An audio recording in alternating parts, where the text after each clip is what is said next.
Hi friends, இன்றைக்கி நம்ம என்ன பண்ண போகிறோம்னா உருளைக்கிழங்கு வெந்தயக்கீரை தான் ஃப்ரை பண்ண போகிறோம். எப்படி பண்ணுறதுன்னு பார்க்கலாம் வாங்க. ஃபஸ்ட்டு ஒரு பேன் அடுப்பில் வச்சு அதில் கொஞ்சம் எண்ணெய் ஊற்றி ஒரு பெரிய வெங்காயம் பொடியாக கட் பண்ணி அதில் போட்டு வதக்கிக்கோங்க. வெங்காயம் வதங்கி வரும்போது 2-3 உருளைக்கிழங்கு பொடியாக கட் பண்ணி வச்சுக்கோங்க. அதையும் அதில் போட்டு வதக்கி விடுங்க. கொஞ்சம் உப்பு, கொஞ்சம் மஞ்சள் தூள் சேர்த்து கொஞ்சம் ஆவிலே வேக விடுங்க. ஆவியில் உருளைக்கிழங்கு வெந்து வரும்போது ஒரு ஜாரில் கொஞ்சம் குருமிளகு, கொஞ்சம் பட்டை, கிராம்பு, கொஞ்சம் இஞ்சி, பூண்டு எல்லாம் போட்டு கொஞ்சம் நல்லா பேஸ்ட்டாக பண்ணி வச்சுக்கோங்க.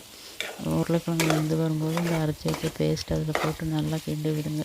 கிண்டி விட்டுட்டு அதில் கொஞ்சம் மல்லித்தூள், கொஞ்சம் மிளகாய்த்தூள் ரெண்டும் சேர்த்து நல்லா வதக்கி விடுங்க. வதக்கி விட்டுட்டு கொஞ்சம் ஏற்கனவே க்ளீன் பண்ணி வச்சுருக்கிற வெந்தயக்கீரை அதை எடுத்து அதில் போட்டு கொஞ்சம் வதக்கி விட்டு கொஞ்சம் நல்லா வேக வச்சு இறக்கி வச்சுட்டிங்கன்னா வெந்தயக்கீரையும் உருளைக்கிழங்கு ஃப்ரை ரெடி. நீங்களும் செஞ்சு சாப்பிட்டு பாருங்கள், சூப்பராக இருக்கும்.